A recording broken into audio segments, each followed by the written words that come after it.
ఈ మధ్యకాలంలో నేను చాలామంది కపుల్స్లో అబ్జర్వ్ చేశాను. చీటికి మాటికి గొడవ పడ్డం, నేను గొప్ప అంటే నేను గొప్ప, నేను చదువుకున్నాను, నేను ఉద్యోగం చేస్తున్నాను, నా ఇండివిజువాలిటీ నాకుంది అని చెప్తూ ఆధిపత్య పోరు ఎక్కువైపోయింది.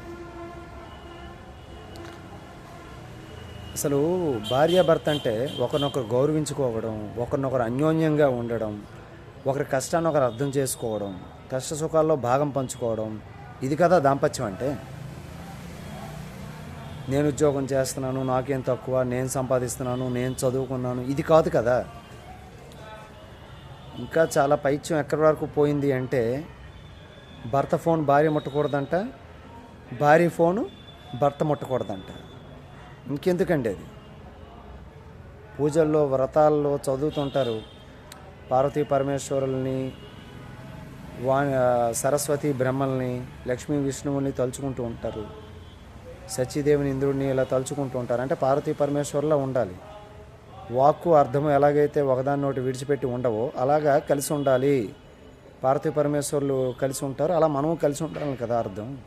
కానీ ఒకరి మీద ఒకరు అరుచుకోవడం, గొడవ పడడం, ఆ కోపాన్ని పిల్లల మీద చూపించడం, ఇంకా వస్తువుల మీద చూపించడం, ఇంకా దారుణం థర్డ్ పర్సన్ ఆడెవడో బయట వాడు, అది బంధువు అవ్వచ్చు, ఫ్రెండ్ అవ్వచ్చు, ఎవడైనా వాళ్ళకి ఎవరికో చెప్పుకోవడం, డైవర్స్ వరకు వెళ్ళడం.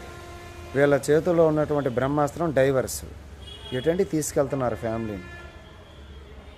ఫ్యామిలీ అంటే ఏదో పడుకోవడానికి తినడానికి వచ్చే లాడ్జ్ కాదు. అక్కడ విలువలతో కూడిన జీవితాన్ని గడపడానికి ఫ్యామిలీ ఉంది. ఒక బంధం, అనుబంధం, ఫ్యామిలీ. ఇలాంటి ఫ్యామిలీస్ అన్నీ కలిస్తే సొసైటీ అయ్యింది. మన ప్రవర్తన కరెక్ట్గా ఉండి, నిజాయితీతో కూడిన జీవితం, భక్తితో కూడినటువంటి మన అంతరంగం, ఇవన్నీ కలిసి ఇలాంటి విలువలతో కూడిన జీవితాన్ని మనం గడిపితే నెక్స్ట్ జనరేషన్ మన వల్ల వచ్చే పిల్లలు కూడా సమాజంలో ఒక అత్యున్నతమైన పాత్రని పోషిస్తారు. కొంచెం మారండి.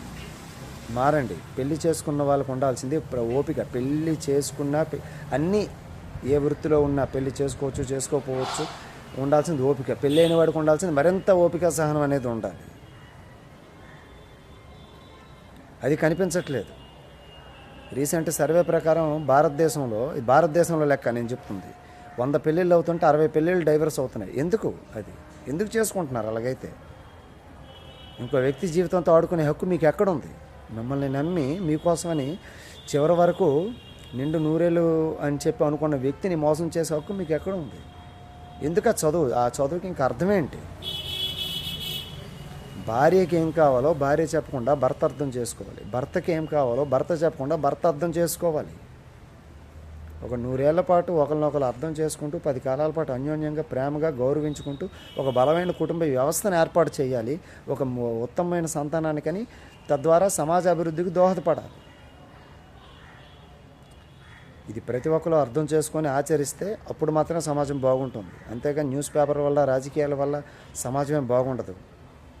అర్థం చేసుకోండి, సహనంతో మెలగండి. శ్రీమాత్రే నమః.